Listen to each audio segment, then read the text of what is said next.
Hey, what's going on? It's Bill Burr, and it's time for the Thursday afternoon, just before Friday, Monday morning podcast. And I'm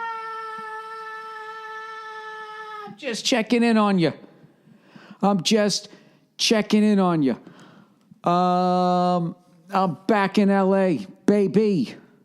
Came back to see my family. Is that my daughter in there? Greatest fucking day of my life. So excited. Back here with the family, hanging out, having an awesome time. And that's all I did. That's all I did all day. Just hung out with the kiddo, my lovely wife, and everything's good. Dealt with a stack of mail. You know, as you do, you come back. Oh, the bills keep coming, don't they? Right? 20, 40, 68, honey, get the fuck out of here. What do you want? $500? Fucking bastards. They just won't let you I don't understand. I don't get how you retire.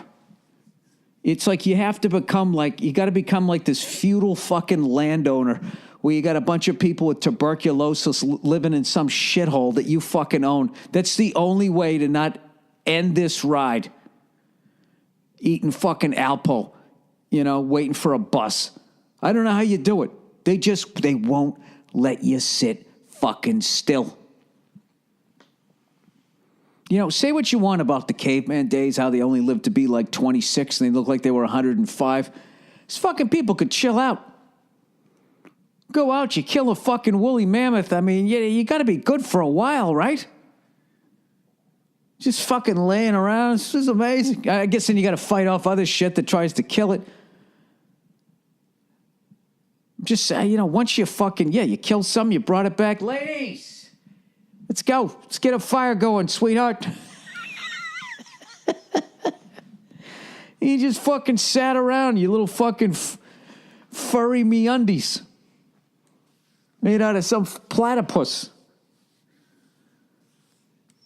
I'm telling you, man, the devil runs the fucking planet. The whole thing the whole thing is set up on somebody above you makes money off of you.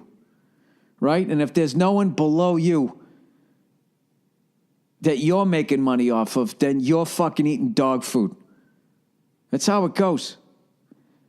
It's just fucking, it's unbelievable. It's just fucking, I told you guys, I saw this guy, a number of times I've just seen homeless people I saw this guy just sitting in the sun, right?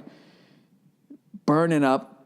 Even then, he was just sitting there. It was the middle of the afternoon. It's one of these restaurants that has tables out on the sidewalk and shit, and they didn't really, they're not policing him. There's nobody there. So he's just sitting there sleeping, sun on his face, and he's got a fucking Colt 45, empty, quarter left, I don't know what. And I'm walking down the street fucking sitting there thinking about all this shit I got to handle. That's when I'm in Atlanta, and I just looked at that guy, and I was just like, you know what? That doesn't look that bad. Obviously, day in and day out, it sucks. But how they have like Earth Day? They ought to just have like Homeless Day or just something where it's just okay to be in public, taking a nap, shit-faced in the middle of the day while everybody else goes to work. Like, you get it. It's like getting called for jury duty, except it's fun. Hey, boss, I'm not going to be into work on Tuesday. Oh, fuck, we need you. I got a homeless day. Yeah, fair enough. Fair enough. And then you just go out, you grab your fucking drink of choice, you find a bench, and you just get fucking hammered. You just, by 1 PM, you're asleep. I don't know. Maybe this is because I've been on the wagon here for fucking 9 weeks that I'm looking at stuff like that. But I don't know. I have no idea. So I flew back, took the first flight back.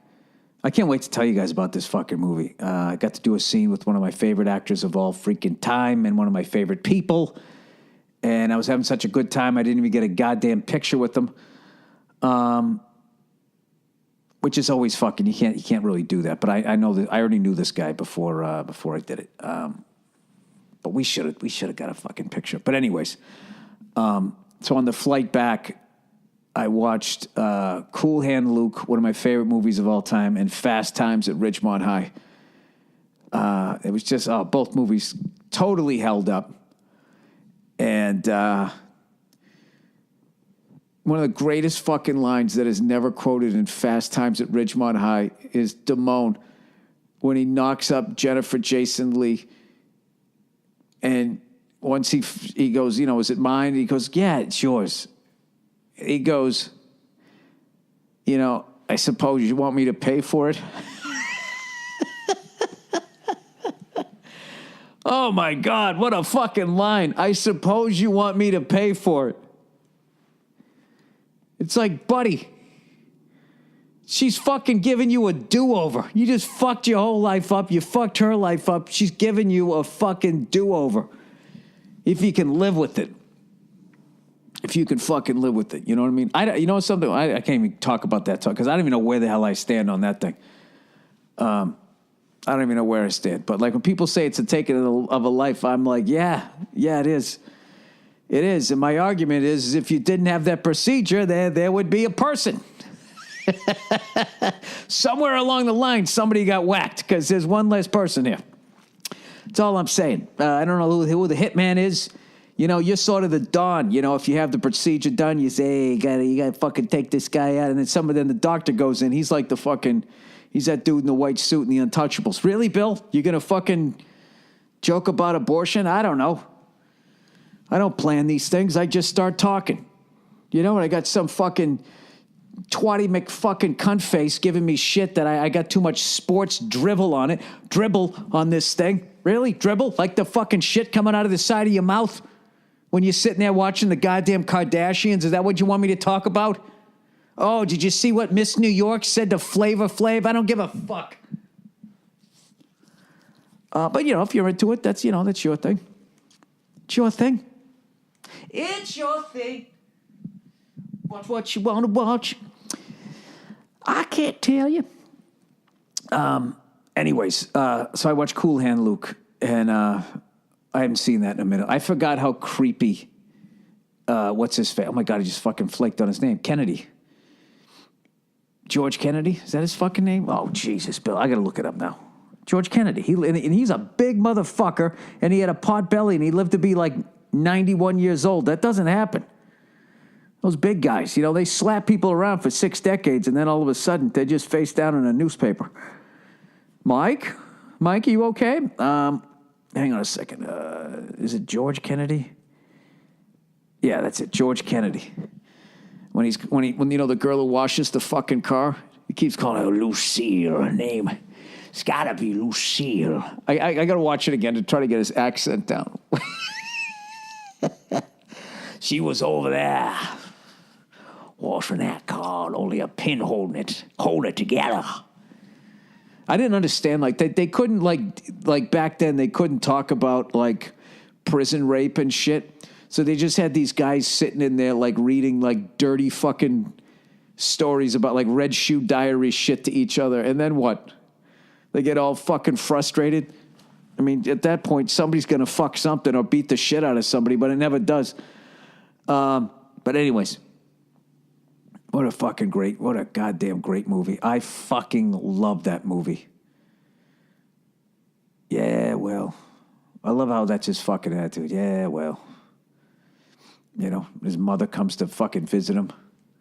Basically says, yeah, I'm going to die while you're in here. I'll see you later. Cackling and fucking hacking up a lung. I love that movie. You know what I love about Cool Hand Luke? He's like a fucking comedian. You know what I mean? Fucking hates authority. You tell him to go left, he's gonna go fucking right. Obviously he's doing this at a prison level. I don't recommend that, but there's a fruit. Like when I watch that guy, it's like this is like the kind of guy in high school that you'd hang out with. Like, people, there's been a problem with people driving their cars, students driving their cars too fast. I don't know who's driving on the property. And then the second you fucking say that, that's it. He's going to take his car, and that weekend he's going to do fucking donuts, laughing his balls off, just knowing that it's going to irritate somebody. I don't know. Maybe I'm missing the point of the movie, but just a fucking great movie. Do you know, actually one of the... when they go to pave the road there, throwing the sand on top of whatever the fuck they're spraying on the road. That music was composed for that scene, and then somebody connected with the movie, sold it to the Nightly News, and that became the Nightly News song. And some of the actors were upset because they felt it ruined that scene. You don't hear it now, but that was the song that they played for like decades. Whatever the fuck that was. I think I've actually already talked about this on the podcast. Anyways, what do you want from me? All right, on to my sports drivel. All right? What in the fuck is going on with these fucking New York Yankees? They are a goddamn buzzsaw. This is the second series in a row where they play rope-a-dope. They lean on the ropes. They let you win game one. Oh, good. We won game one. We're fucking holding home court here, holding home serve, whatever they say. And then they win game two, and then you think you got them. You're thinking to yourself, these fucking morons, now they got to win 4 out of 5. Or they got to win the next 3 in a row. And what do? The Yankees right now are giving the epitome. If you look up right there, Fred, in the fucking dictionary, that's what they're doing. That's what they're doing. And what the fucking Indians and Astros are doing is a classic example of cold lotion. What they're doing to their fans, or what the Indians did. They won the first 2. They got them all fucking excited. Or you win 22 fucking games in a row, and then you lose 3 in a row after being up 2-0 in a 5-game series. Anyways, the fucking Dodgers are up 3-0 out here. You'd never know. You'd never know. You know what I realized with the Dodgers being up 3-0, 1 game away from the World Series, and I didn't even fucking know about it. You know what it is? I don't have enough Mexican friends out here. Because those people, God bless them, are single-handedly keeping that franchise here in L.A. I swear to God. If they weren't going to the games, that fucking team would have left somewhere, I don't know, in the 80s. I don't know what it is. I know this. I don't know where the white guy fucking grew up here in L.A. baseball fan lives. I just don't know where the fuck they are. I haven't seen. They were up 3-0. I didn't see. I drove from LAX all the way to my house. I didn't see one banner. I didn't fucking feel any buzz. Nobody with a hat. Nobody with a jersey. Zip. Nothing. I was stunned when I mean, I've been working, so I wasn't paying attention. I thought it was like 2-1 somebody. I didn't know it was 3-0. I didn't know they were right on the fucking break. Do you realize, okay, if the fucking Yankees win and the Dodgers win and we have a Yankees-Dodger fucking series, okay, they're going to do the whole, fucking, used to be the Brooklyn Dodgers. They got the name Dodgers. They were the Trolley Dodgers and blah, blah, blah, blah, blah. And Ebbets Field, and somehow, somewhere, some fucking old bastard's going to come out of the woodwork and start talking about it, right? You know? Fuck all of that. All right? Not fuck all of that. Baseball is a sport steeped in history. As long as they bring up Vince Scully, it's going to be fucking great. But all I'm saying is that takes me back to when I first started watching baseball, 1977, 1978. Back-to-back fucking years, I rooted for the Dodgers because the Red Sox could not beat the fucking Yankees. And then that was the Bucky Dent year, was 78, and I would root for them. And they lost 77, the Dodgers. And I rooted for them again, and they lost again. Then the next year was Pirates versus the Orioles. Orioles up 3-1, gave their fans the old cold lotion. Pirates came back with the right there, Fred, won it in 7. Then you had 1980, was Pete Rose. Let me get 50 on your fucking page boy haircut. He goes over to the Phillies, right? Who the fuck did they play in the World Series? I think it was Kansas City. They finally got past the Yankees. That's what it was.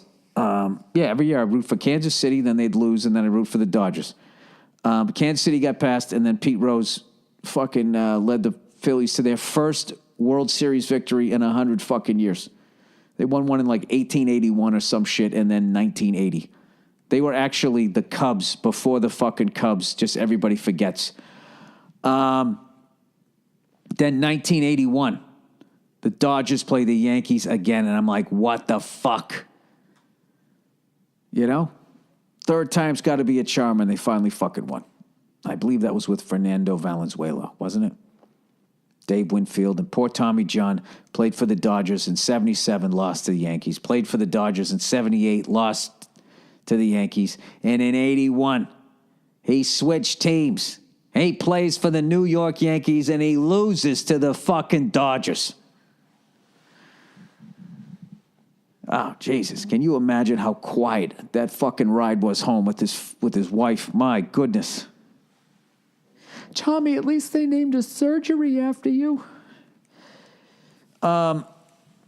Anyways, by the way, I know everybody's fucking, I don't know, talking about this horrific injury.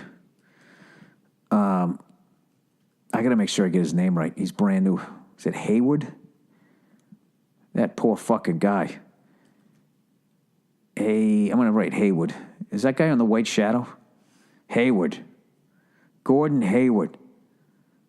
You know, here's the thing. Everybody's freaking out about it. Like, oh, my God. It was fucking grotesque. But if I was him, I would be psyched that it was a bone and not blowing out your Achilles or your fucking ACL. Because according to this guy I talked to in a bar one time, who is not a physician on any fucking level, I don't know, maybe one of these Sports Center things. I don't know what it is. I overheard at some point that when you break a bone, if it's set right, when it grows back, it's actually stronger. So he's going to come back with a bionic ankle and tendons fine. I think he'll be back by, I'm going to say as a non-doctor, not looking at the x-rays that I don't know how to read, I'm going to say in February. I say he comes back in February. He'll be fine. It's just that his fucking, the angle that his foot was at. That was brutal. But I'll tell you, it's still not as bad as Joe Theismann. It's not as bad as Joe Theismann. It's not as bad as far as grotesque. That fucking kid, was it Louisville a few years ago? The kids just ran away when that happened. I still haven't looked at that one. And then there was a time I saw in the UFC, this guy fucking kicked somebody, compound fracture. And he brought his leg back to put weight on it, and he didn't realize he had broken both bones down there. What's below your knee? What is that down there? The radius and the ulna? That's your fucking arm. Then you got the humerus. Then you got your femur. You got your patella. You got your tarsals, your metatarsals, and your phalanges. What the fuck is down there? Your fibula and your tibula. Oh, frickin' frack of the leg there, right? The twins. The twins fucking hanging around like the little fish, and your femur's the whale. They're the little fishies underneath it, right? He fucking broke both of those things, and he goes to put all his weight on the goddamn leg, and his fucking... You ever see a little kid put an adult's, like, rain boot on that goes up to their knee, and then it just kind of folds? That's what the fuck happened. That was a gross one. Let's talk about broken leg. Obviously, Joe Theismann is sort of the one small step for man, one giant leap for mankind. That's like the fucking lunar landing of broken bones in sports. That's sort of the original, as far as I remember. And then there was, of course, the guy who walked in. I never know the fighters' names. The guy who fucking walked in. He come walking in like a crab or a spider. And he was fucking around that one fight, acting like he wasn't hurt. And then the guy fucking really knocked him out. Then he was like, all right, I'm coming back. And he went to go kick him, and he fucking broke both bones. That was fucking brutal. And I left the room. I was like, I don't want to see that again. And my wife rewound that like fucking, I don't know how many times, was fascinated by it. Fascinated. It's unbelievable. I can't fart in bed, but she can fucking sit there and look at that. I mean, women, try to figure them out. Anyways, whatever. Was it 19 minutes in? Jesus Christ, tell me what fuck I got. I don't have my advertising with me. I'm just going to have to plow through this. Oh, man, I got into a nice political debate out here. I'll tell you, this is what you got to do. If you're in a red state right now, or if you're in a blue state, you're probably sick of people agreeing with you. So what you need to do is you need to go to another state and just wait till politics comes up. You just argue the other side. You have a great fucking time.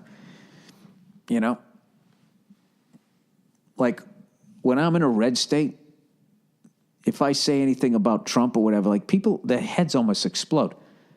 Like, so you telling me fucking Hillary with a fucking, they do that. And then out here, it's the exact opposite. This person I was arguing with today just kept grabbing their head like they couldn't believe. They were talking about like that Hillary didn't win because she was a woman. And I was just like, I was basically saying that there was probably some sexism, obviously, right? But like, it's not just one fucking thing. There's a whole bunch of things. There's also the fact that people are sick of the Clintons and they're sick of the Bushes. The Bushes, and when Jeb Bush came along, it's like, how many times did he bang Barbara? How many are there? After a while, like a political family just gets played out, and you just don't want to see him again. You know what the Bushes and the Clintons are right now? Do you remember when they were like in the 10th season of The Office? And even Steve Carell was like, dude, this is over. He like fucking left, and they just kept making more of them.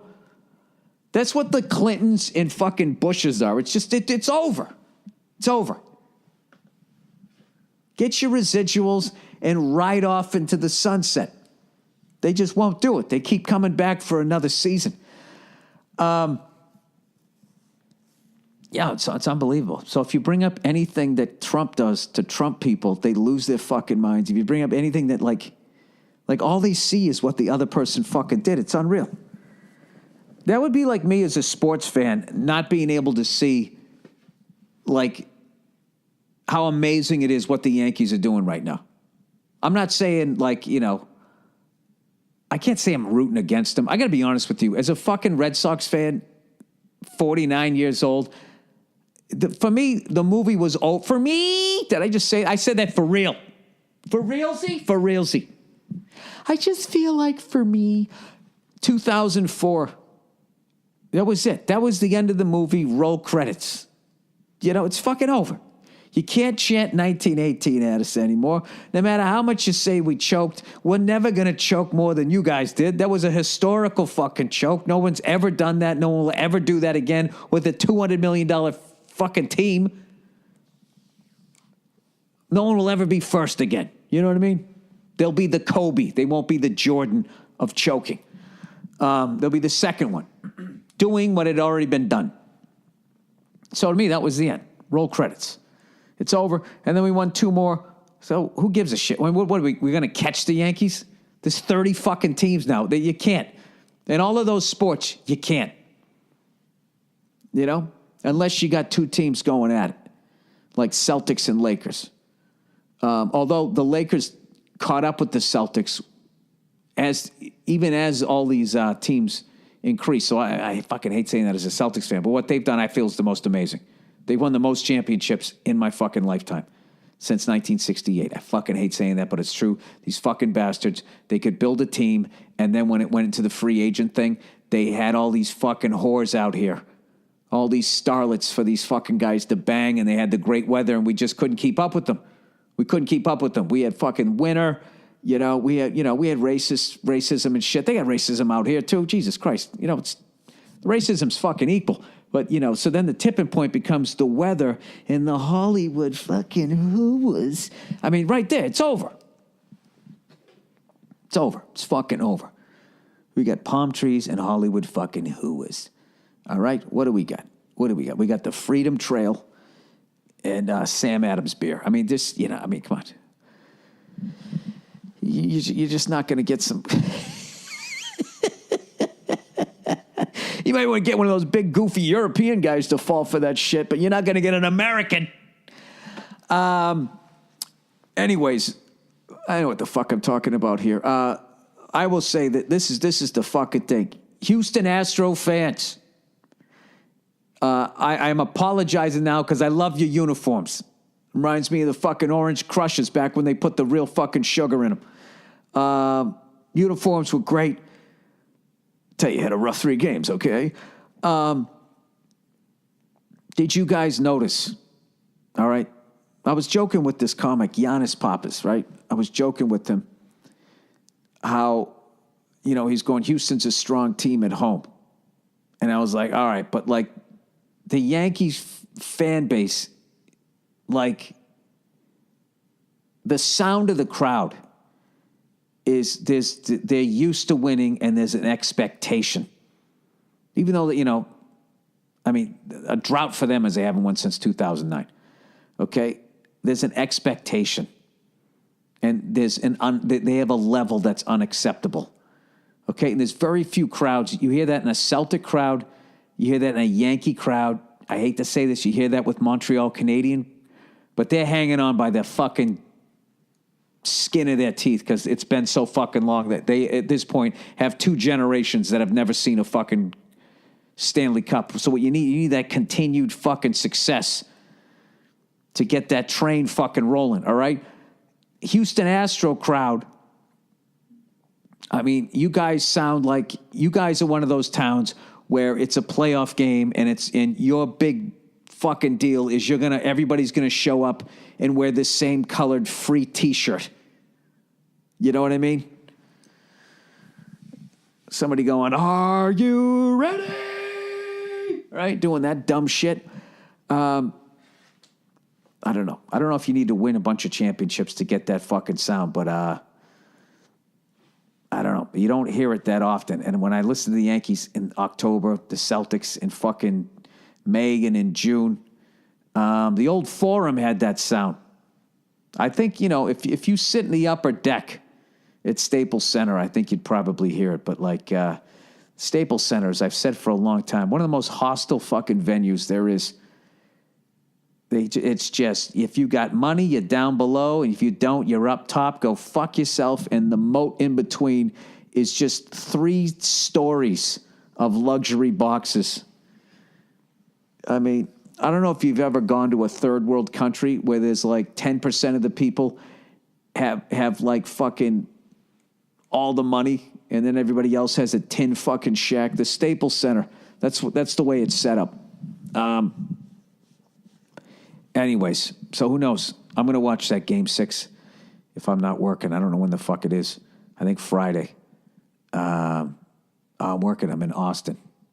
Oh, that's right. I'm in Austin, Texas this weekend. I got 2 shows Friday, both sold out. Thank you very much. And then I got one on Saturday. And you know what I decided? Because my Madison Square Garden recording ain't happening. I don't know what to do with it. It's I fucked up. I thought when I told them that I wanted to record, that they understood that I was making an album, and they just took it right from the board. So I sound all loud and happy like I'm killing at Madison Square Garden, and then the crowd sounds like it's a coffee house. So the recording sounds ridiculous. Like, why is this guy so excited? He's not doing that well. So I've decided when I go to the cool venues, like this Austin City Limits, I'm just going to start recording my shit. And I don't know what I'm going to do with it. I think I'm just going to randomly put out some vinyls, albums. And whatever. Just to fucking have them. Who knows? Someday I'm fucking dead and gone. There'll be these different versions of my hour of bullshit that I was working on, right? That'd be interesting, maybe. I don't know. I don't know if that works with jokes. So anyways, I'm going to be recording this weekend. So I don't know if that's an added fucking little Cheez-It that'll get you to come down there. I have no idea. I'm working with fucking Dean Del Rey, and then we're hanging around on fucking Sunday. And we're going to the Formula One race. Maybe going to see Lewis Hamilton wrap it up. I've been so fucking busy, I haven't been watching the MotoGP. I did see that fucking highlight of Marc Marquez passing Dovizioso, one of the great fucking names of all time, and I always screw it up. In the rain. Fucking passed him on one of the final turns. It's just such a tremendous sport. And whoever the fuck it was in my podcast that suggested that I should watch it, I want to thank you. What am I up to here? 29 goddamn minutes. All right. I had such a fun time arguing politics. And in the end, I hugged the other person. Go, come on. All right. We're all Americans here, right? Everybody relax. Everybody relax. Stop watching CNN 24 hours a day or watching Fox News 24 hours a day. What you do is you watch them each 12 hours, all right? And then you balance out your fucking propaganda. You know what I mean? Then you go to an NFL game and you watch them sell you a war. It's sort of like a war rally before the game.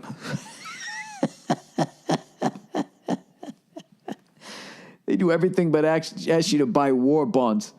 I think that's the Pentagon, making sure everybody stays on the same page. We don't end up with a Vietnam here.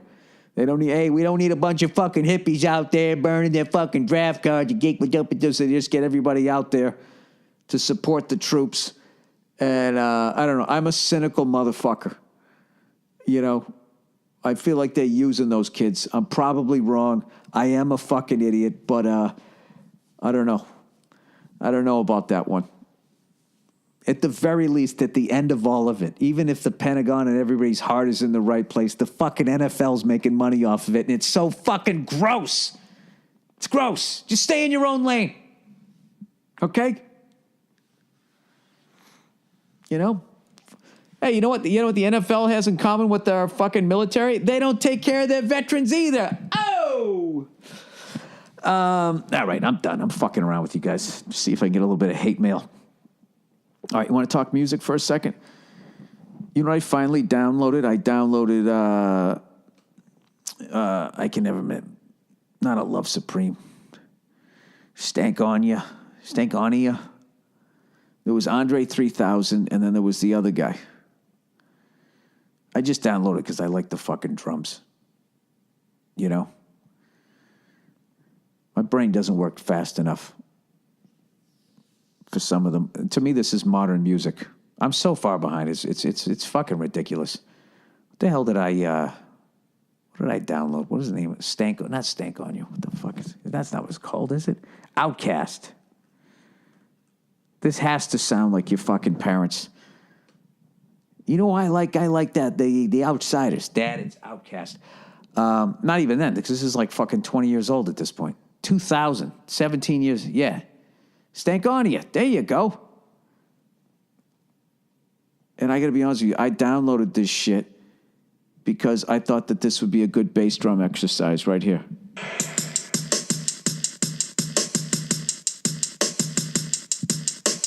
That's it. Go, deco, da boom, boom, da boom, boom, da. Just do that for fucking an hour. Then could I play Good Times, Bad Times? I don't know, Bill. Would anybody give a shit? I would. All right, I'm going to stop here. I'll probably get the advertising later on tonight, and I'll go to read that. That's the Thursday afternoon podcast. Just before Friday, Thursday afternoon, just before Friday, Monday morning podcast. Just checking in on you, seeing how your week is going. Enjoy the Thursday night football. All right? Support your candidates, support the troops, support the global warming. Fucking sign with the Lakers. Let me just do the whole fucking wrap up here. It's better to break an ankle than to blow out a knee. That's basically the physical, a bird in the hand's better than two in the bush. Oh, look who's here. Look who's here. With a shirt that says flawless. You know what? I agree. Aww. Isn't that just, you know what is about what I just said there, Nia? It was sweet, but wasn't it just a little too sweet? Wasn't it just a little too on the nose? No. You didn't think so? No. You believed it. What are you saying? You weren't being genuine? Well, I am, aware that there's people listening to this. So you're a phony. Well, there's going to be an element of phoniness. I see. Are you on that mild with that yak? I don't know what that means. Shannon Sharp? I thought he's mild with that yak. I thought he said with that hen dog. He says that too. Yeah. But he says I'm on that mile with that yak. Yeah. To me, that's good weather, and he's on the back of a yak. He's literally on a yak. A yak in my world. With that yak. With that yak. In my white world, a yak is either you puked from drinking, right, or it's that farm animal I've never seen. Right. No, we saw it that time when we went out to that winery that also had the zoos for tax purposes. Malibu Wine Safari. Yeah. A lot of people don't know that. If you have a giraffe, you need to quit it, Skip. Sorry. If you have a giraffe on your property, it actually lowers your taxes. But you have to have a certain amount of kids coming by looking at it going, oh, wow, Mom, that's great. Then the government goes, oh, all right. Oh, all right. Remember when that girl got bit by the camel? What? You don't remember when the girl got bit by the camel? Oh, that group of girls. Yes, Yeah, the yes. ditzy broads in front of us, and the guy goes, "All right, girls. If you go to feed the camels and you run out of food, make sure you're not basically within their." Was it a camel? Was it camels? I don't know. Was it a llama? Yeah. Isn't like a camel's a llama with like osteoporosis, isn't it? It's got lumps. Why are you looking at the Stankonia album? It's got lumps. Which is right? personally my favorite Outkast album. Why are you looking at that? Oh, because I downloaded it just because I like the bass drum. Oh, okay. This bass drum.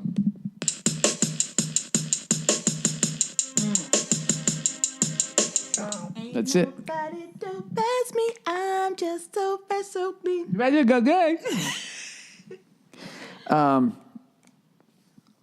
Yeah, do you not remember whatever the fuck it was? It was something not from this country, right? Llamas don't have their green card, do they? Is Trump getting rid of them too? Probably. I stand with the llamas. They're filthy. They're rapists. Coming over here. They're taking all the jobs. They're eating all the grass. Right, exactly. And all the cows are like all fucking for him. Is that a fat joke? I don't think it was. Anyway, so he tells them whatever the fuck it was a llama. If I got to guess 3 animals, it was either a camel. I think it was a camel. Okay. So he At the beginning of a joke, a camel, a llama. A camel and a llama and a giraffe are all at a winery. So the guy who's dressed like the man with the yellow hat says to everybody in the fucking truck. He dressed the way they always dress with those safari clothes, and they're not doing anything. You're just riding in a truck with me. You could be wearing sweatpants. Man with the yellow hat. Oh, Curious George. Oh, Curious George. Curious George W. Bush. So he tells everybody, he goes, if you run out of fucking whatever the fuck we were feeding them, make sure you're not in their wheelhouse, because then they're just going to chomp down on you. Because they're lunatics, right? So I forget what the fuck he said. So these ditzy ladies go over there, and she runs out of fucking grass, and then she turns around and tries to do a selfie, and this thing came down and just chomped her shoulder. She kind of pulled away quick enough. I remember she had some sort of... Yeah, I thought it just like nipped her or whatever it was. Yeah. That was the greatest thing ever. She came back to the truck. She was like, oh my God, did you see that? It just totally bit my shoulder. And then the fucking Curious George guy had shades on, and everybody could hear it. He just went, I fucking told you. Oh, that's right. I was like, I love this guy. That was funny. Well, I fucking told you. There you go. That was a good time. We went for Mom's birthday. That was nice. Yeah, if you want to get shit-faced again and look at a yak, I mean, I'm up for it. There was a yak there. Was there? Yakety yak. No, you're supposed to... Oh, don't talk back. Can you imagine all those people who learned to play the fucking saxophone in the 50s thinking like that was never going to end? There was always a saxophone solo. And then all of a sudden it just fucking ended, unless you were in Chicago or Earth, Wind, and Fire. Who else had them? Lionel Richie's band had it, right? The Commodores. Yeah. He was a horn player, wasn't he? Lionel Richie? Yeah. I don't know. Nia. What? Oh, my God. You've been with me too fucking long. How do you not know that? How do you... You're supposed to know everything that is black. Yeah, seriously. Am I just supposed to know everything about the Commodores? I just love the Commodores, and I love... Yeah, go easy. Lionel Richie. Like Sunday morning. Sorry. Let me see something. I'm going to look this fucking shit up right now. This podcast is officially over. You're just fucking hanging out with us right now. Right. Well, Lionel, quiet. Lionel Richie. Horn. That's it. Lionel Richie's video. Lionel Richie, You Are a Song. I know he played some cover. No. Was it saxophone? There's only so many horns, right? I mean, there's not an infinite amount of horns. Well, saxophone. Lionel Richie, saxophone. The alto sax. There you go. Wait. Does he play it? No, and he was in the Commodores. He was like... He's like Phil Collins. Phil Collins was playing drums, and all of a sudden he's singing. But I don't think he played it. Lionel Richie. Oh, that's somebody playing Hello on alto sec. No, but he played the fucking horn. Fine evidence. Where are the receipts? You want to bet? Yeah. How much? $5. Come on. $20. Bet you $50. I'm not betting $50 on whether Lionel Richie played the saxophone. That's so dumb. I know he did. No, he didn't. Yes, he did. No.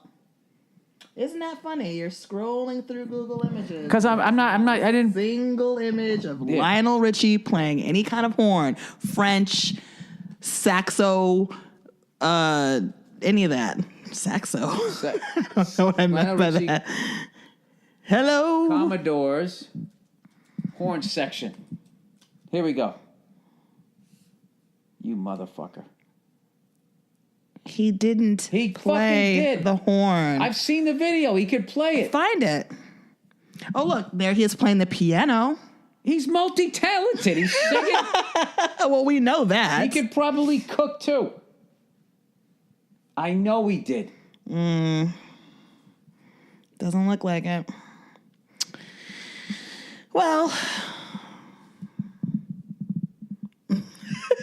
What the fuck is this? None of these are picked. It's not Lionel Richie playing any kind of horn. Oh, yeah? Who the fuck is that? That's not Lionel Richie. I know it isn't. I know he did it. I know he did. I know I saw it. I'm out $50. Wait a minute. Somebody listening to this knows without a doubt if I'm right or if I'm wrong. And they're going to let me know. You're on Google right now. And there's nothing that has come up. Yeah, but I'm a moron.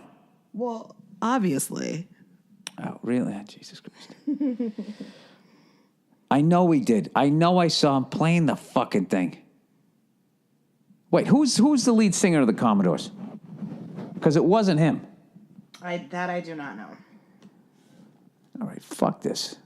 Commodores, Brick House. Now, I think this is going to be him on the fucking horn. Goot, it, goot, goot, goot. It. Ow, he's a brick. Activities. Download the. It makes, I swear to Why God. would they choose someone who can't sing? Because that's that fucking hipster, white fucking Silver Lake horse shit. It's so bad, it's good. Here we go.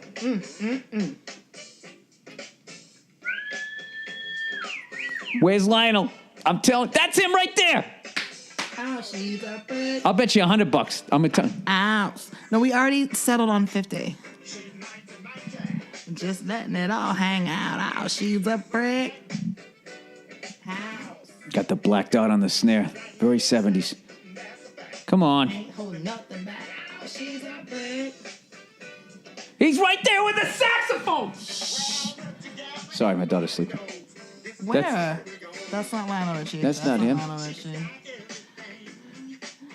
There he is. That's him with the saxophone. Oh my Fuck God. you. Oh my God. Oh my God, yeah. Wait. Are we sure he's playing it though? Maybe he's just like posing. Go fuck yourself. Nia. Oh my God, it's him. That's $50. Suck my fucking dick out. It's all break. All right. That's the end of the podcast. Woo! That's how you make $50 off your wife. All right. I'll talk to you fuckers on the weekend, on Monday. Enjoy. I guess I'm going to do a read after this in the future. All right. We get it. She's got a nice ass. Oh, my God. Ulysses S. Grant, baby. He's on the 50. Oh. Another white man. Oh God. With a hipster beard. Who knew? That's it. All right. Enjoy your fucking weekend, you cunts, and enjoy the Thursday afternoon podcast from Thursdays. Sometime. I'm too excited that I won $50 off. Finally, every once in a while, you're right. All right, fuck off. It's a group on Hey, what's up? I'm back. Here's the fucking read here. Lyft, everybody.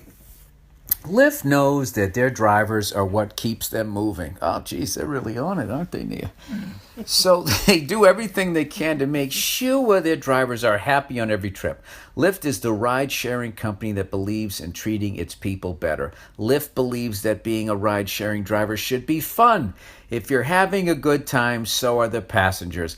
Lyft was also first to offer in-app tipping.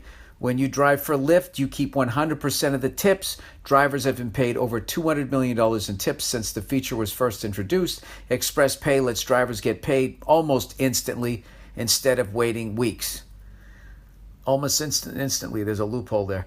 Lyft has even taken the guesswork out of pickups. The new AMP device uses color coding to help passengers find their driveway. You can earn hundreds of dollars a week plus tips. Want to earn more money? Drive more. It's never been easier to give yourself a raise. It's a simple formula. Happy drivers mean happy passengers. That's why 9 out of 10 Lyft riders, Nia, get a perfect 5-star rating. Go to lyft.com/Burr today, LYFT, and you can get a $500 new driver bonus. That's lyft.com/Burr, lyft.com/Burr. Limited time only. Terms apply. All right, here's read number 2. Saucy meow. Everyone at some point has wished they could just have beer, wine, or liquor delivered. Yeah, me too. I just wish I could sit in the sun and drink it every random Wednesday. One Wednesday a month, you can just get drunk in public. You got your little card so the cops can't arrest you. Well, someone finally decided to do something about it. Introducing Saucy Meow, the alcohol delivery app. Saucy delivers your favorite wine and beer and liquor right to your door on demand. If you're ever going to drink yourself to death, this is the way to do it. It's Uber. Nobody would have to see it. It's Uber for alcohol. Now, Lyft just said don't say Uber in their fucking read, and then Saucy says it. Now, if you're in Los Angeles, San Francisco, Chicago, San Diego, Sacramento, your Saucy order will arrive at your door in 30 minutes or less, ready to drink. Of course this comes out when I'm on the wagon. Oh my, I'm fucking getting this app, Nia. I'm getting this app. For the rest of us, Saucy will deliver beer and wine liquor to your door in 2 days or less nationwide. There are no order minimums, no delivery fees, no running to the store. If you got the Saucy app, you've got a fully stocked bar on your phone. And for a limited time, you can get $15 off when you download the Saucy app and enter the promo code BURR, B-U-R-R. That's Saucy app, spelled S-A-U-C-E-Y, Saucy. And enter promo code BURR. I was wondering if you were going to laugh at that. For $15 off, get the Saucy app, Saucy. Get the Saucy app today and use the promo code BURR. Officer, I'm not drunk. I'm just saucy. All right, LegalZoom, everybody. As a business owner, you know how important it is to keep moving forward. But what about that person who just died? Just grab his briefcase and keep it moving. But a lot of times things come up that take your time and focus away from your growing business. So when it comes to reviewing contracts, registering for trademarks, or staying current on fees and permits, LegalZoom.com can help simplify your life. LegalZoom was created 16 years ago by the brightest minds in law and technology, ology, and they've helped more than 2 million business owners easily and affordably navigate the legal system with confidence. What's the best part, you may have asked?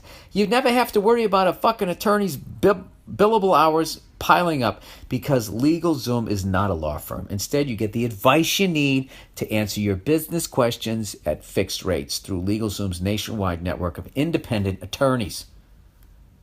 So take some pressure off yourself. Go to LegalZoom.com now to take care of your business before the year winds down. Sorry, I didn't know that was going to be an exclamation point. And for special savings, be sure to enter code BURR in the referral box at checkout. These are all exclamation points, Nia. I don't know why. That's code BURR for special savings only at LegalZoom.com. LegalZoom.com.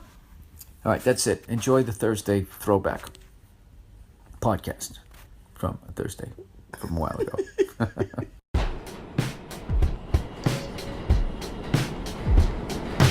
Fifth floor, Lorimer apartment above the warehouse. The acidic landlord checks on the rent. Neon shining off of the bodega. It's been weeks since I got up out of bed. I pushed her father for nothing but the silence. Sometimes it's nice to just be alone. Up and down, chipped a rock around the diamond. Sometimes it skins me down to the bone. Once in a lifetime, wake the dead and dream of the angel, the sinner, the saint. Once in a lifetime, dealers got 21, that's Brooklyn, or maybe it's fate. Once in a lifetime, you put the handgun down, the bag down, and give it away. Once in a lifetime, got your eyes wide open the moment that you could be saved. Oh, it's Columbus Day, right? Columbus Day, it's Columbus Day. He came over here, there was already people. He cut off their fucking hands because they couldn't find gold. And we celebrate him because he was kind of white, even though I think he was from Spain. And if he came to Boston and tried to get a job, he'd be really fucked with most of the people he'd interview with. So yeah, today it's Columbus Day. Christopher Columbus. Sorry, I went to the Bruins today. I had a couple of beers, all right? So deal with me. Christopher fucking... Hey, Chrissy, get on the fucking boat and do the job we paid you for. Christopher Columbus, all right? Discovered America for all you people who have never picked up a history book. He sailed... In 1492, he sailed the ocean blue. He thought he was going to the West Indies. This is like there once was a man from Nantucket. There once was a man from Spain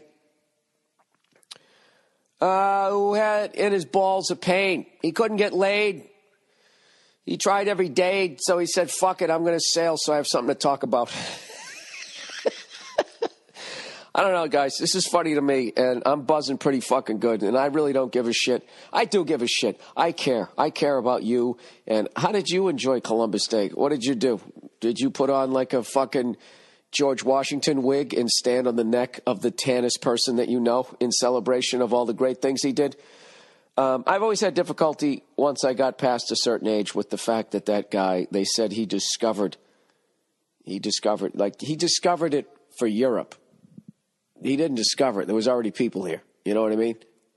Just sitting here, living off the land, little mud flap over their junk, using up every bit of the animal. They did nothing wrong. That's the overcorrection of Native Americans, where they've now become like these godlike people, where none of them were bad. None of them would have fucked you out of your 401k money had they understood what a 401k was and could tie a tie. You know what I mean? I mean, people are people. Let's get down to brass tacks here, people. All right? Just because you're sitting there flossing with a fucking bison tendon doesn't mean that, if you had a car, you wouldn't get a little grabby on the first date. All right? Okay, and if you can't do the math on that, then I can't help you. Yeah, it's Christopher Columbus Day. Amerigo Vespucci. Remember all that fucking awful history stuff? You're sitting there with half a fucking erection looking at some chick next to you, and there's some guy in a goddamn tweed coat talking about Vinny Del Negro. What was the other... What was the other guy? The other world explorer? It was Amerigo Vespucci. It was Christopher Columbus, and then there was a guy who had like a Vinny Del Negro name, but it wasn't Vinny Del Negro. But now that's in my head, so I'll never be able to think of what the fuck was it. Was it Marcus de Lafayette? Was that him? He wasn't the traitor in the Revolutionary War. That was Benedict Arnold. Marcus de Lafayette. Did he start Marquette University? He did something. He wasn't with Lewis and Clark. I don't fucking know. You know what's funny? It's just all the shit that was done to create this country, and they kind of boil it down to like 14 people. These guys sailed up a river. This guy found it. This guy said, I can't tell a lie. And the other guy said, hey, why don't you lay off the black people for a minute? And that's pretty much the first 200 years of history in this country, as far as I can tell, And for all you Europeans listening and all you Australians, that doesn't mean your country's better, all right? So fuck you and your fish and chips and your Vegemite sandwiches, because nobody gives a shit, all right? You're just as filthy as we are. Rising awake at 11:30 with a headache that's been pounding for months. Something's different, a hot Indian summer, the body's waking up in the trunk. Help me, I need a voice, I need a reason, need anything but smoke in my... Hey, how come you can't protest without getting tear gas shot at you? All around the world. You know, they act like we want to hear from our people. And you go out there and you're just sitting out there. All you're doing is you got signs and you're chanting. And then the cops come down there and they start pushing people around and they throw fucking tear gas. I don't understand. Why can't you do that? Why aren't you allowed to protest? Look, I understand if you go down there and you start breaking windows and that type of shit. But I actually believe, and I know you guys are going to think that I'm paranoid. If I was in power, I would just say, hey, how old's your son? Yeah, send him out there and have him throw a rock through a window so we can look justified when we get rid of these fucking people out here. I'm sorry. I'm going back down the fucking rat hole again. Somebody sent me a great rant that this guy went on a news program, and he was talking about the bankers. Because I can't even watch news right now. With our government might shut down in a couple of days. But this guy was basically going off, saying all that banker shit that I was trying to say a few years ago when I started watching those videos, and everybody was saying, oh, yeah, these are fucking fat guys living in their mother's basements who they don't have any lives, and you're just, you're drinking the Kool-Aid and all this shit. Now, look, a lot of that stuff, we never landed on the moon. I'll give you all that shit. Okay? Maybe all of that stuff, 9/11's an inside job. I'm not talking about any of that fucking crap.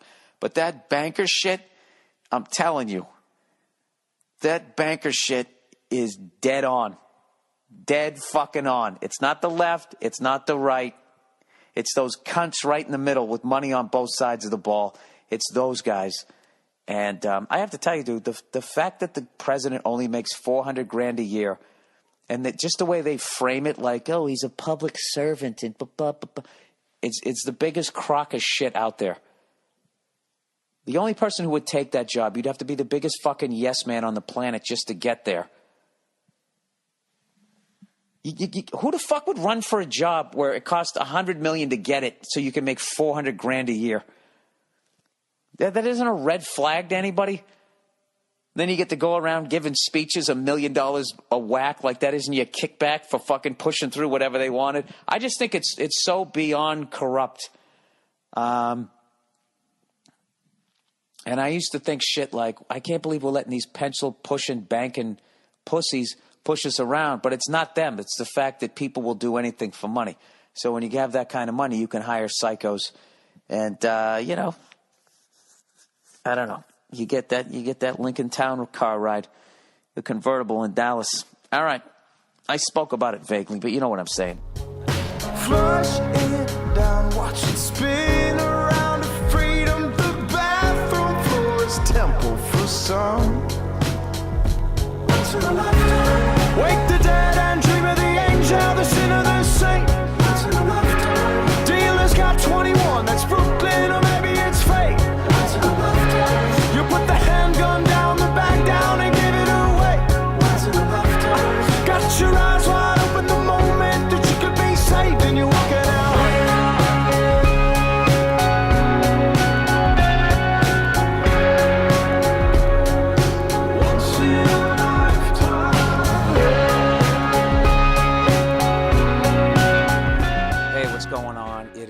Bill Burr, and it is the Monday Morning Podcast, and it sounds really fucking loud. Why is that? Why is that? Because my volume's up? There we go. I'm not redlining, am I? Hello, test 1, 2. See, I usually do that part before I get on the fucking thing, but I didn't. I didn't this time, because I'm doing it on Sunday night, because for some reason I have the whole apartment to myself, other than my dog chilling out, and whatever. This is the Monday Morning Podcast. How are you? Oh, that's fantastic. I'm actually in a great fucking mood. I don't sound like it. I'm in a great mood. You know why? Because of a number of things. Okay, first of all, and this isn't even a happy story. I just don't want to forget to tell this story. I was out at a friend's birthday party, and ranting about the Yankees. My hatred of the Yankees it's getting embarrassing. It's like at a childlike level.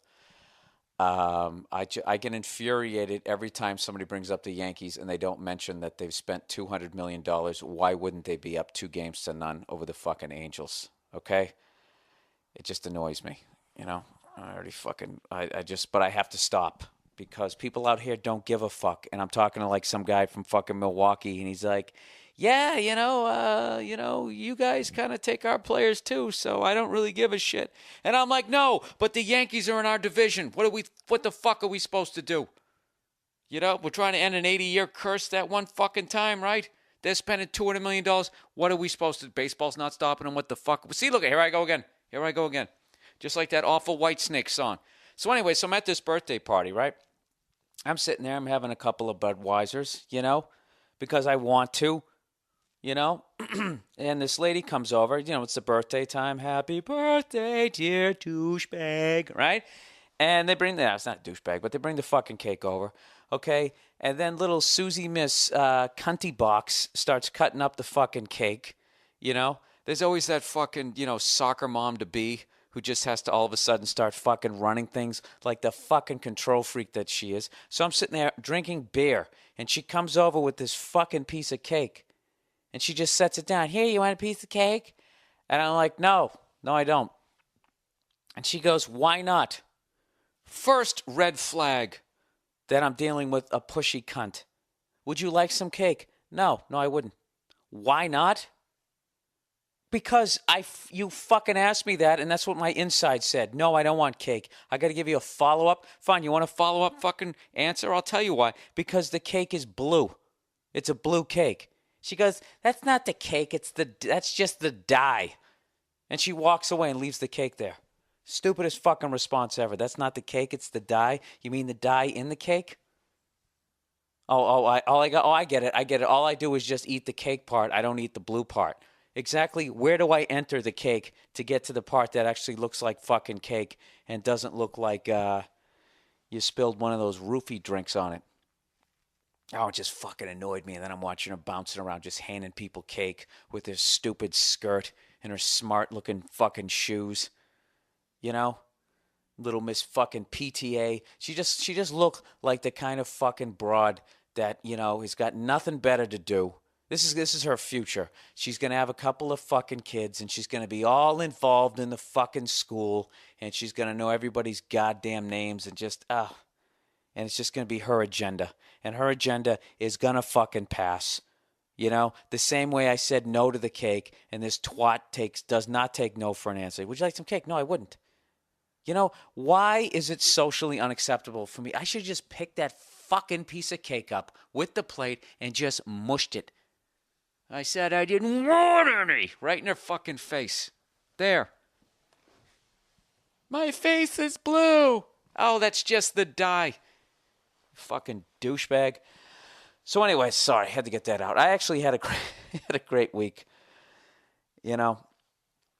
As most of you know, I had a bad experience on U.S. Air this past week. They charged $25 for the first bag, and when I landed, I had to wait almost an hour to get my bag.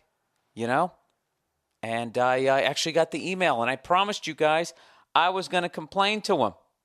And I know what you guys are probably thinking. Oh, it's a fucking corporation. What the fuck are you going to do? This is what I did. Okay? Because you have to, I'm telling you, we have to start, look at me, I'm getting psycho. I'm actually using the word we, which I never do. I believe that people need to start questioning some of the demands that these corporations are making on people because it's getting ridiculous. You're sitting on a flight. There's 300 people on the flight. Nobody wants to pay $25 for the first bag, yet everybody does because nobody's bitching. Or they take the every man for themselves route. Well, I'll just fucking bring one shirt and a jock strap, and that way I'll shove it underneath the seat, and I'll save my own ass, And those of you who do that, your own little selfish fucking way, I hope you marry that chick with the blue cake. So anyways, as you notice, I have a temper if you're new to my podcast, and I don't give a fuck. I think it's refreshing. Sit here. That's the kind of shit that kills you. Those little blue cake moments fucking kill you after a while. You just hold on to it and you're just like, well, she's kind of pushy. And then you slowly just start eating the fucking cake, you know? Sound of children's wet feet running across concrete as you sit there in that stupid fucking hourglass-shaped pool right outside of that. Is that what you guys do out there in the suburbs? Some sort of rock formation, artificial waterfall. Anyways, what the fuck am I talking about? See, what you have to do is you have to learn how to complain to these corporate fucks, okay? Like, here's an example of someone actually writing. You know what? Do I really have time to read that? Do I want to read it? What do you guys want to hear? You want to hear the way not to do it? Like one of those old little fucking school film strips? You know? Eddie correct way, Susie wrong way. All right, here's the wrong way. Bill, here's a story regarding poor service. About 2 years ago, I took my family, wife and 2 sons, ages 6 and 4 at the time, Social Security numbers 978, up to New Hampshire in the White Mountains, and we went to the Wild West themed amusement park so we could have some fun. Now, generally, I'm a pretty angry guy, but I try not to be so fucking miserable around my kids because I don't want them to be the same as me. So I try and act like a normal human being and let shit go when I get fucked to a certain degree. Dude, I can't even tell you how much I relate to that, you know? Of course, my wife will encourage this as well.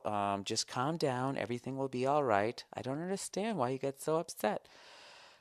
He literally said, insert your chick voice there. Of course you know I was going to do that. Anyway, we decided it's time to get some lunch at the old Wild West show, and we go into some shitty little pizza stand inside the park. That's in quotes. You can already feel his anger. And the line's pretty long, but it's lunch, so it's expected.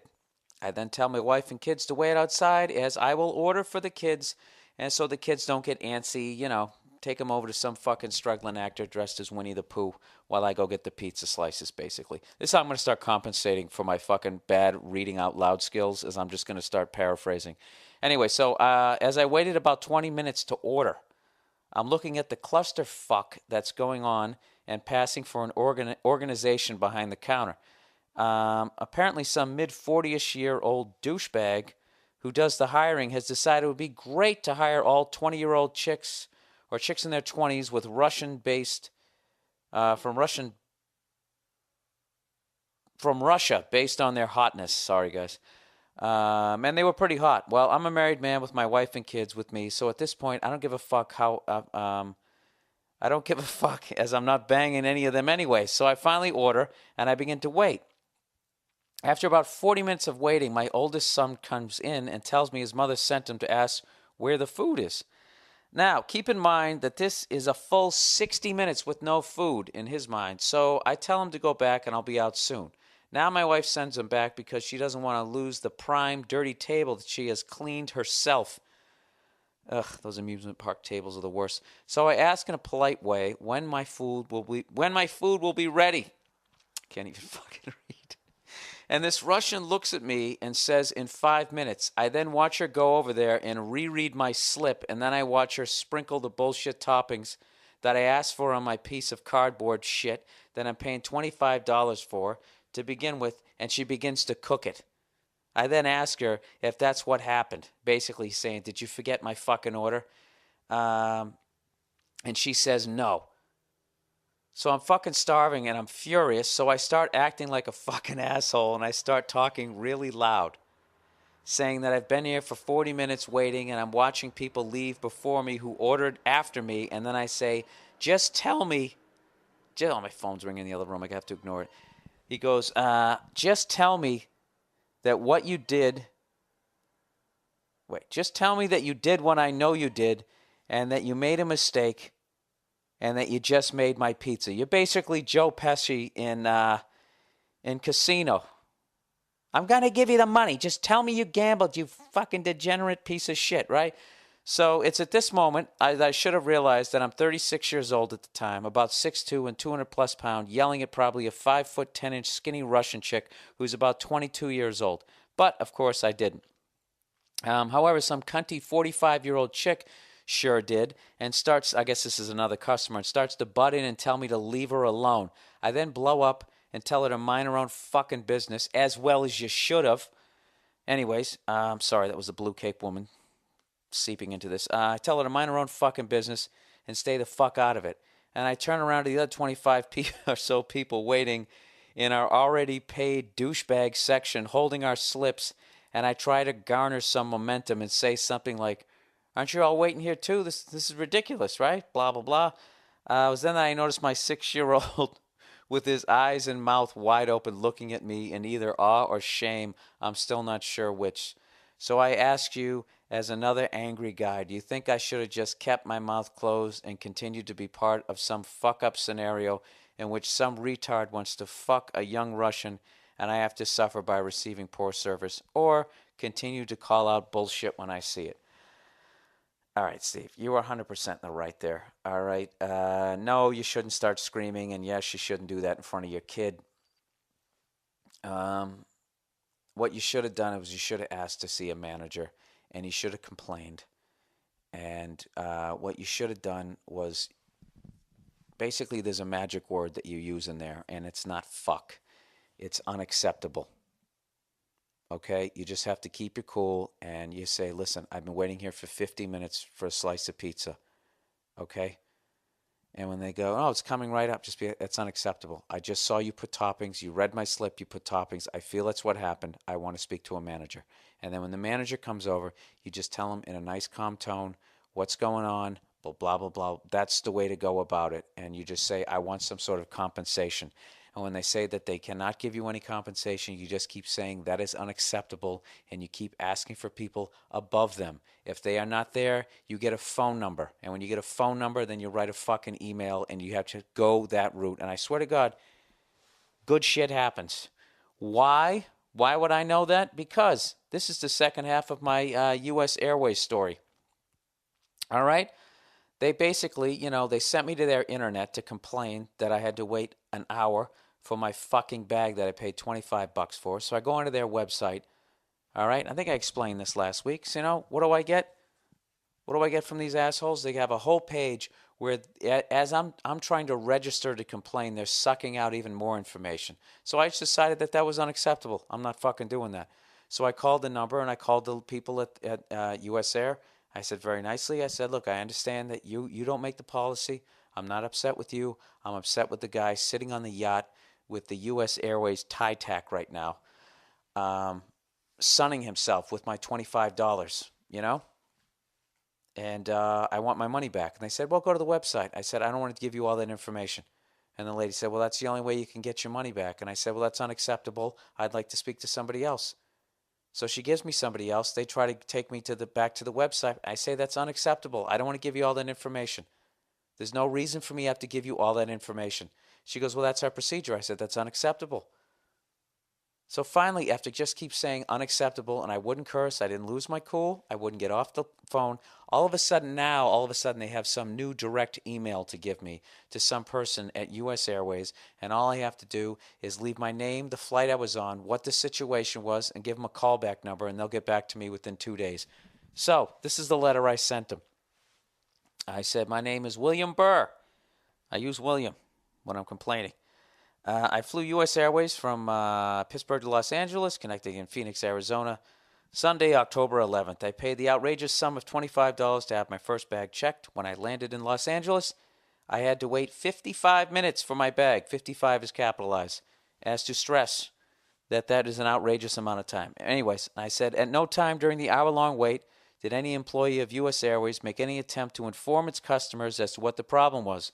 When I finally found an employee, I was told that U.S. Airways had employed a skeleton crew on this particular day. In other words, there were not enough people working that day to handle the workload. Hence, my girlfriend had to pay for parking at the airport, and we had to sit for almost an hour until the skeleton crew was able to get my bag to me. I fly every other weekend and recently flew to Sweden with my girlfriend on U.S. Airways. As a loyal customer, I need some sort of gesture on your part to show that you respect the fact that I use your airline and that you care about the service that you provide. Therefore, I feel I am entitled to a full refund of my $25 bag fee. I would like to be contacted at this number between the hours of this and this Thursday, October 15th, to resolve this matter. Sincerely, William Burr, blah, blah, blah, blah, blah, blah. All right? So I'm all geared up. I'm clearing my schedule for the 4-hour window, waiting for this person to call. Fucking the next day I get an email. Dear Mr. Burr, due to the circumstances you have described, as a one-time courtesy, I have authorized a refund of your baggage fee. Please allow up to 30 days for posting back to the original form of payment. Okay, first of all, what I love about this shit is they act like they're doing me a favor. Due to the circumstances you have described, as a one-time courtesy? No, this isn't a courtesy. This is standard business. This isn't a one-time courtesy. This is an every-time courtesy. I'm never waiting 55 minutes for my bag that I paid $25 for. That's unacceptable. It's unacceptable. Magic word, people, unacceptable. But this is the great thing about corporations. Even though I'm getting my money back, they still going to make me crawl through another 100 yards of shit.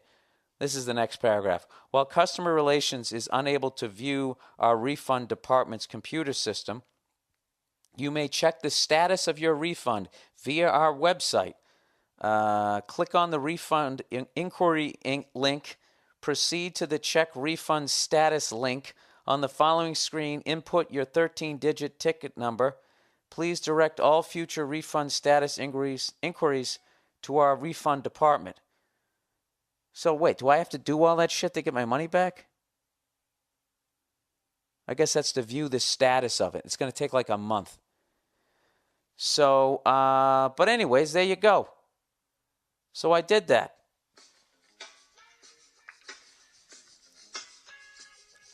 I asked for my fucking money back. That is James Brown in the background. And I got my fucking $25 back. And I never quit.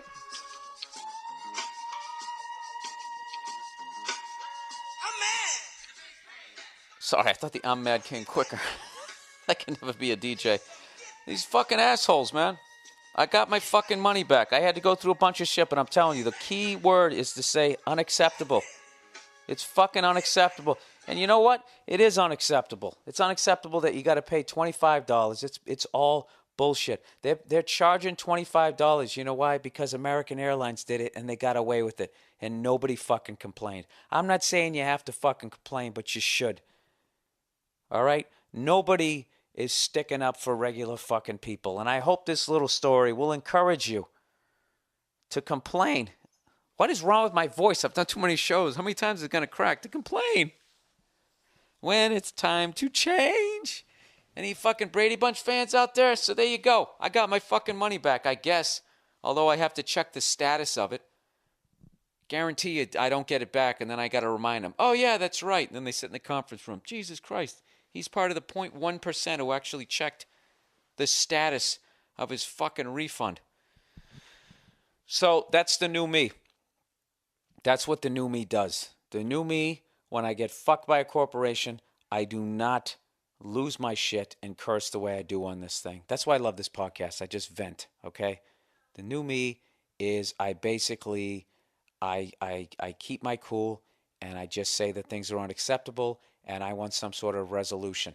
That's what I want. And if you can't help me, if I would like to speak to the person above you. If there's no more person above you, I want the name and number and email of the person that I can get in contact with, okay? So I can have a resolution to this problem. I'm telling you, that's the way you got to do it. So if I was at that park, I mean, sometimes you got to let it go. I mean, you're at an amusement park. I got to watch out. My girlfriend's coming home. I got to make sure her mom's not here so I don't say cunt when her mom's here. That wouldn't be good. Nino, hey, what's up? Are you by yourself? Yes. Oh, okay. So I can say cunt and not offend your mother? Yes, I am back. I'm getting doing the podcast. That's what I'm doing. Where are you coming from? What do you mean you're not here? What, are you supposed to be on somebody else's podcast? What, are you cheating on me? I went to the movies. Oh, okay. What did you see? Good Hair. You saw Good Hair. Was it a good movie? It was a good movie. What is it about? Is it about hair that's good? Oh my God, I really enjoyed it. People had good hair and other people didn't. But in the end we realized, aren't we all just people? I might have good hair, but you have a better shirt. Oh my God. I have to call my brother. Well, that's awesome. So, anyways, I actually had a great week out here. I was getting off the road doing stand-up 6 of the last 7 weeks. So, as I mentioned last week, that my surprise from my lovely girlfriend was that I was going to rent a Corvette convertible for the day. Ow! Yes, which is actually... It was such a great gift because it was something that I could totally enjoy. I'm going to tell you something right now. I know. Shut up. You don't talk on the fucking podcast unless I talk to you. What are you saying? It wasn't for me. It was for you, and I got to participate in it. Is that how you viewed that? When I took you up to PCH, the fucking Pacific Coast Highway? People vacation. They fly out here to do that. And I took you up there in a Corvette convertible with the fucking top down like goddamn Steve McQueen. We rode right up there. We had a wonderful lunch. We watched people surfing out the fucking window on a Thursday. Most people are at work. It was awesome. Have I spoiled you that bad that you take that for granted? No, I thought it was more like a present. Then why are you belittling me on my podcast? I didn't mean to belittle you. I just felt like it was more. It was like a present for you that I got to participate in, and I loved it. But it was like you. Listen to her try to worm her way out of this. No, I'm not. It was your. You have been talking about the Corvette and the doing the thing. Like it was your thing that you really wanted to do, and I was lucky enough that you allowed me to participate in. And then you come over and you kiss, and that makes it all better, right? So sweet. Get out of here. See what you just... I didn't have to do that. I could have got that and I could have gone by myself. You wouldn't. Huh? You wouldn't. You keep coming with me with that attitude like when Nia, oh my God. You really annoy me. Then we went through the Hollywood Hills and I took you like driving like fucking James Dean and we thought we were going to go off the cliff, but we didn't because of those fat fucking tires that are 22 times the size of the Prius. Huh? It was not my intention. No, you didn't. It's what you did. All of a sudden, you started acting like, oh yeah, it was really a present for you. Yeah, obviously, it was something I wanted to do, but like. That's all I meant. I didn't mean like you were being. Oh, Jesus Christ! You know what I mean? You get the fucking car. How much fun did you have? I had a great time. Was that not one of the best fucking days you've ever had? It was one of the best days I've ever had. Yeah. Absolutely. 100%. Exactly. We spent the day together. Yes, it was great. And I spent all the money, right? I'm sorry. I should. Yeah, there you go. I would have got all dolled up if someone was going to take me for a ride in a Corvette convertible. I would have. What a jerk. All right, I'm not going to lie to you. It was for me also. You're such an asshole. Oh, my God. There's one for you guys. So that's what you do. Next time a girl say, you don't take me anywhere. I'm telling you, just go out and rent a fucking... Why? Guys need to hear that. I'm balancing out the Oprah universe. Oh, shut the door. Go fucking watch one of your dumb shows. 10 whores in a house. What are you watching this week, huh? Fucking 20 chefs try to compete to get the next fryer later job at TGI Fridays, and they let themselves get belittled by some fucking chef because he has an accent. Do you know what? If we ever have a fucking kid and he wants to be a chef and he goes on that show and he lets that guy, that Hell's Kitchen guy, talk to him that way and not stab him with one of his ginsus, I will disown him as his son. I'll disown him as his son. He comes home and tells me he's gay. Whatever. Be who you are. I don't give a shit. But you do not let somebody fucking scream and yell at you like, I can't fucking believe the way they do that. I would make a fucking omelet. All right? Cheese always holds its heat, too. And I would just mush it right in the guy's face. No, I hate that show. That show makes me fucking even angrier than I am. What are you doing? Get the fuck out of the kitchen. 2 inches from their face. Ugh. All right, get out of here. Get out of the room, all right? You're fucking up the podcast. This is really going good. It's going good. No, then all of a sudden it becomes like with like fucking George Burns and that broad he married that died before him. You know what I love about George Burns is his wife died before him. It's a very rare thing. You know? What? You guys usually outlive us. It's an inspirational story. Kind of like when you watch that show with that chick who holds up the union sign. Remember her? Billie Joe McIntyre, what is her name? Billie Joe McIntyre. What was her name? Sally Field. Norma Ray. All right, that's why I said Billy Joe, but I was talking about the actress. Oh, get out of here. It just fucking takes him forever. Do you know, okay, you know what I'm going to do? I'm going to tell the story about me leaving today. Don't. Well, then get out of here. I'm trying to get. Well, grab your whole bag and get out. Get out. Get out. What are you doing? Yes. Can you close the door, please? No. See that? I knew she was going to say no. I had to give her one little bit of a victory as she went to leave. That's how you do it. So anyway, I rent this fucking car, right? Now, those of you who are new to my podcast, thank you, sweetheart. Come on. There's no reason to take the dog. Come on, baby. Oh, really? That's going to be like we get married someday, we get divorced? Is that like an omen? Huh? Calling our hairy kid out of the room? All right, let's plow ahead. So, one of the things I always wanted to do, I've always loved cars, always loved the Corvette. So I just said, fuck it, I'm going to rent one. It costs $350 for a day. I know that's a lot of money. All right, but I'm telling you, you're not going to regret it. I didn't regret one fucking dime of it. It was one of the best days I ever had. And even as a redhead in the goddamn desert, I just put on some sunscreen. I had a fucking hat. I know I really just made myself look like a douchebag, like I had a big fucking straw hat. I didn't. I had a baseball hat on, and it was just tremendous. I can't even describe it. Going from a Prius to a Chevy Corvette, it was just fucking awesome. And they only gave me 50 miles. This is why you got to love a recession. I bumped it up to 100. I go, can you give me 100? And I was about ready to say, I'll pay you more. And the guy goes, all right, I'll give you 100. All right? And you'd be surprised. 100 miles is a lot of fucking miles. It's a lot more than it seems. And but I actually learned something. If I ever could afford that goddamn car, I wouldn't get one out here because there's just way too many people. Like during the day, the fastest I could get the car going was 85 miles an hour, and it was absolutely fucking terrifying because there were so many people on the road. And fortunately, I'm a 41-year-old guy, and I understand ramifications, at least at that level, and I'm just like, this is stupid, Bill. You're going to hit somebody, you're going to kill them, and your whole dream's going to go down the toilet. So I fucking slowed down. But at night, that's a different story. Night was a different story. I put the top down, I went up the Hollywood Hills, and I went through Mulholland, where it's, you feel like you're on top of the world, And I drove like an absolute maniac and scared the shit out of Nia. But she liked it on some level. Just an unbelievable fucking car. And I don't know why. It's that Catholic fucking upbringing. I bust my balls, I work my ass off, and I never get myself anything. And finally, I was like, fuck this.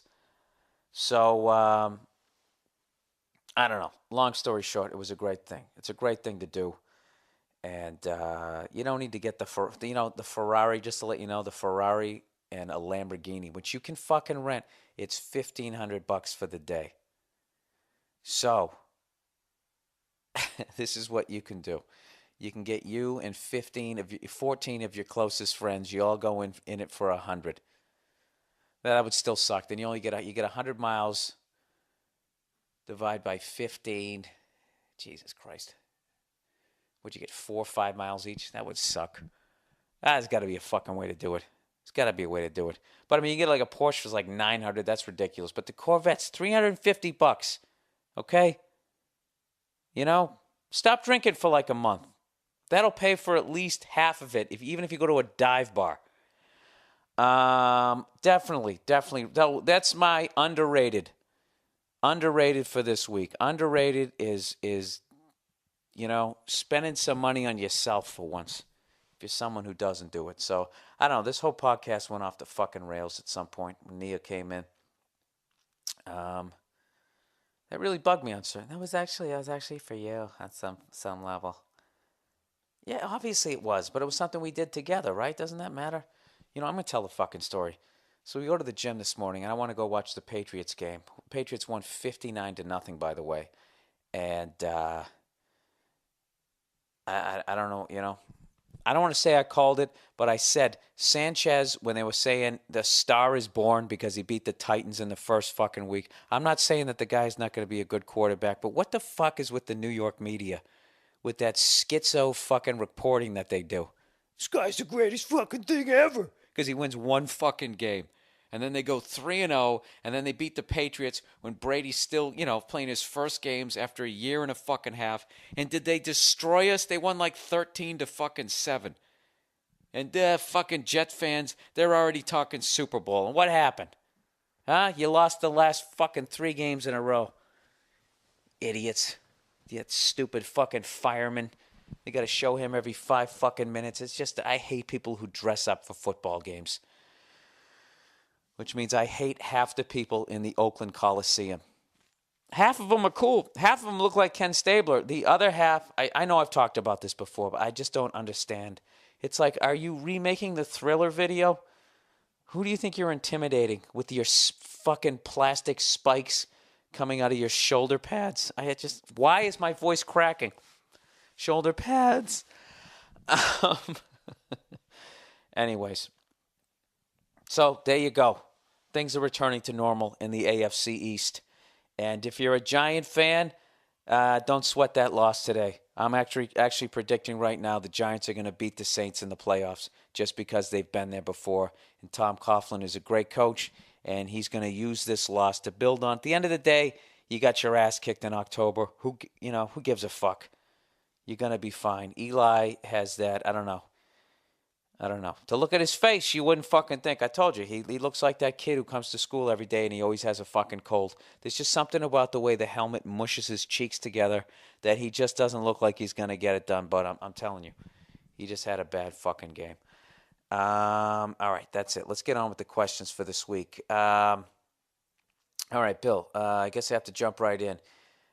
This is kind of a long question here. It's actually a story. Have there ever been times where you felt that you needed to be funny, but the situation you were in just left you feeling completely uninspired? Like you had some unfunny script to work with, or you were working in some situation where you looked at the material given to you and thought, man, there is no way I can make this funny. Yeah, definitely. Especially with the acting stuff, as I'm not established as an actor, so I basically take any audition I can. Let me read the rest of this. I guess what brought this question about is that I recently graduated college and I'm attempting to make my way as a professional photographer. Since I'm graduating at such a great time, that's obviously sarcasm, I have been left with some less than ideal job offers. I did, however, manage to grab a job working as a photographer in some studio at an upper-class mall in Northern Virginia. Though I'm happy to have a job, this newfound position has made me realize that there is an entirely different dynamic to being a professional creative person than I originally thought. Throughout my experience in photography, I have always had full control over how things work. I choose the people, the locations, how it's going to look, and what kind of ideas are going to be conveyed. But now I'm stuck in a limited studio shooting some of the most boring people you've ever seen in your life.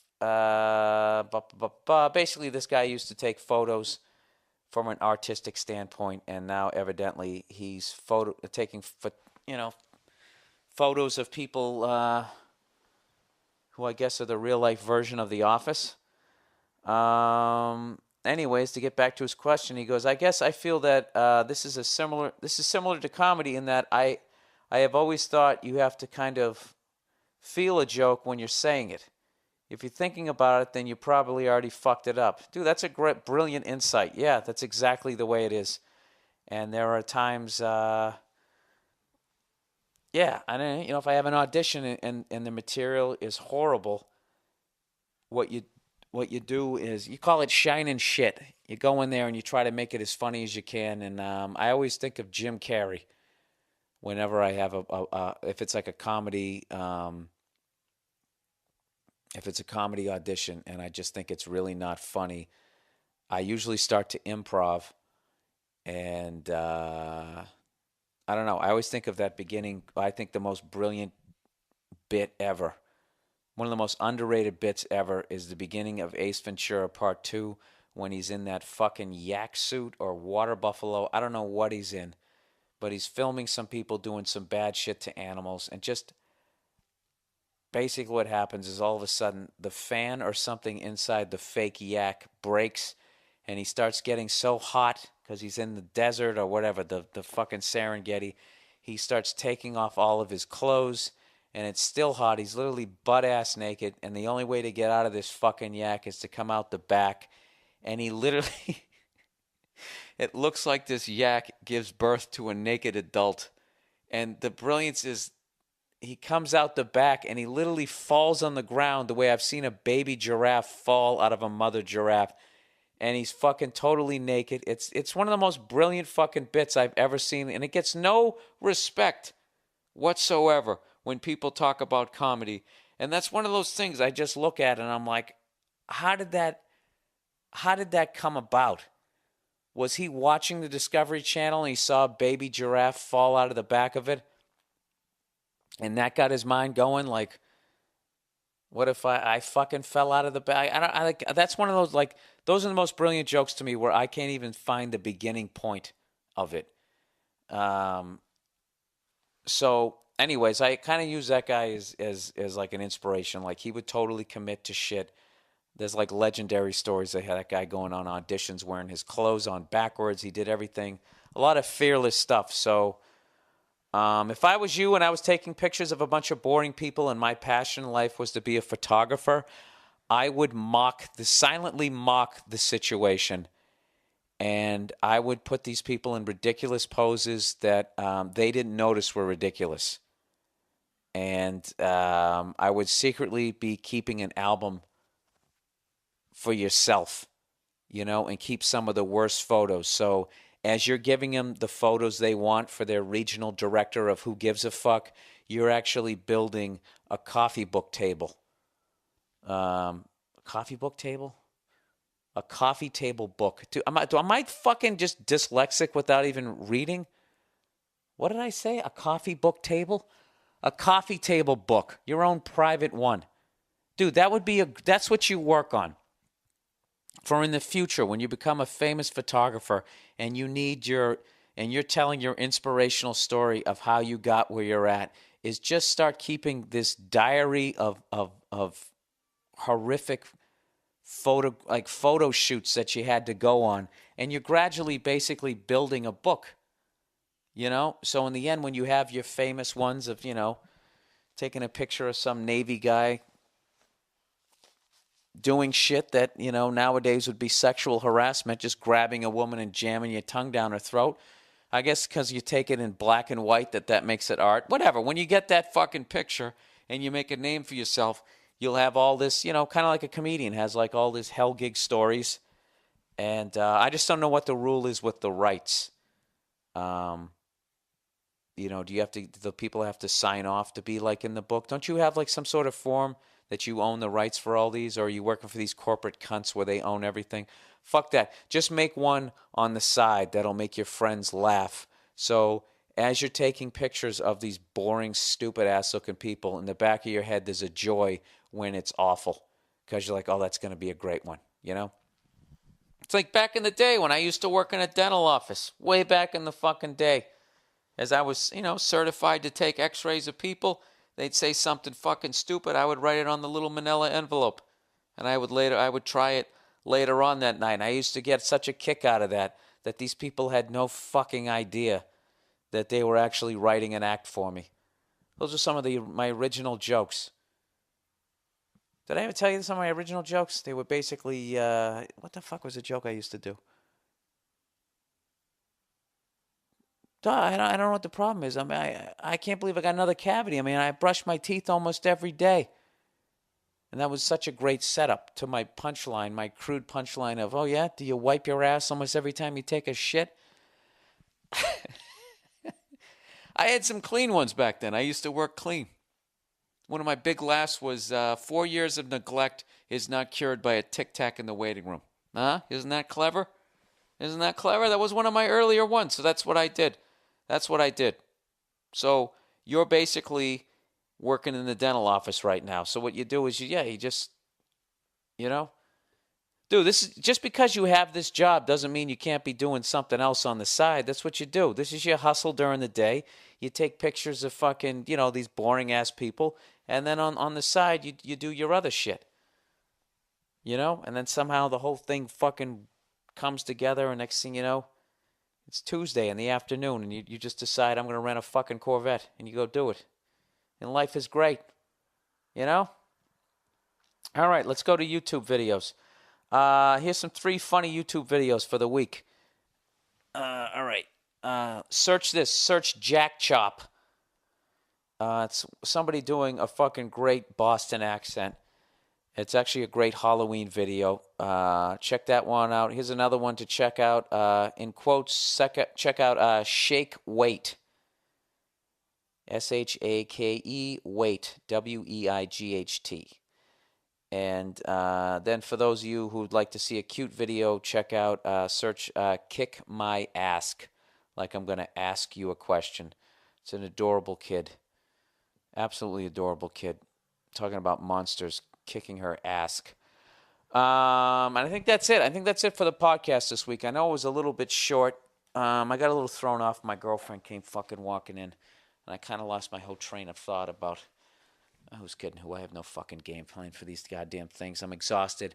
I have a bunch of shit I have to do tomorrow. I have to try to get some fucking health insurance, as my health insurance ran out because I was on the road and I didn't make the payment, and you have 8.2 days to make the payment.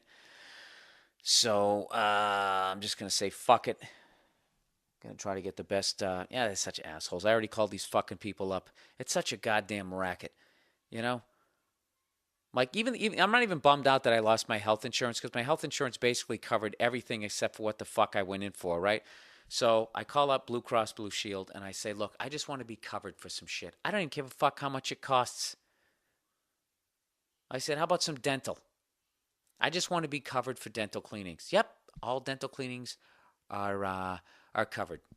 Dental cleanings are free. You get 2 free cleanings a year or some shit. And I'm like, fantastic. That's exactly what the hell I'm looking for. So I can go to my dentist and get a free cleaning if I give you all this loot every month. So technically it's not even free? Is that what the fuck you're telling me?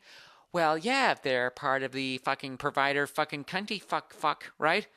And I find out they're not. And basically that if they're not part of their list of dentists that I can go to, what they basically, the money that they give is $55 for a cleaning.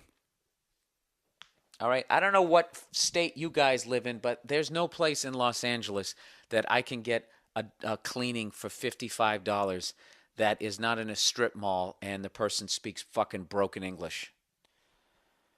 It's such a fucking scam. You know what you're doing? You're paying the VIG just in case you get hit by a helicopter or some bullshit. But other than that, it's the biggest fucking scam on the planet. You know? A buddy of mine told me a long time ago, you go to the city, what are the 2 tallest buildings you always see? Yeah, you know, they're owned by banks and they're owned by insurance companies. And they don't get that way by fucking paying people. Somebody sent me a great video clip, too, about microchips. About them microchipping people. For all you guys who think I'm a crazy fucking conspiracy theorist, just go on the YouTube. Go on YouTube and check out, just search microchips human beings and look at some of the shit that they have coming out. I wish I could find where the fucking link was. They showed this creepy commercial of all these old people whose entire medical history is on a microchip that's in them, and the doctor scans them. And, you know, of course, they've fallen down, so they can't explain what's wrong with them. But he just scans them, and, oh, thank God they have a microchip in them, so I know exactly what to do for them. And there's all these people sitting there, you know, giving the thumbs up. And it's really warm and fuzzy, and it's delivered at this speech where it causes you to stop thinking. I'm telling you, it's you feel like they're trying to hypnotize you. It's all part of the end game, people. This is where I go off the rails and I lose most listeners. It's all part of this new world order shit where they're going to have one world government, one world fucking bank, and everything you ever fucking did is going to be on this microchip. All your money, everything. All you people out there who are accepting direct deposit, don't fucking do it. Go down there, cash part of your check, use cash. Don't get lulled into this. Oh, yeah, it's easier to use your card. I'm telling you, they're funneling the herd right down the chute they want them to go into. And I'm telling you, we're all going to be fucking microchipped. And then you think those guys have us by the balls now? If everybody is microchipped and you can track where everyone is and all your money and financial shit, all your information is on a microchip that is in you, the second you fuck with the deal and you start complaining too much, All they have to do is turn off your chip, and you'll instantly be homeless, and you can't revolt anymore. And I'm sure they'll have degrees of it. They'll be the first warning shut off, where they shut off like 2/3 of your fucking bank account disappears or something like that. I'm telling you guys, that's way too much fucking power. I mean, I don't know how to stop it, but I don't know. This is just fucking crazy shit. I really believe that, and I'm going to get into it. I think we're headed towards some crazy shit. I suggest all of you rent a Corvette now while you still can. Get yourself a pit bull like me. I don't know. Get some powdered food. Get a gun.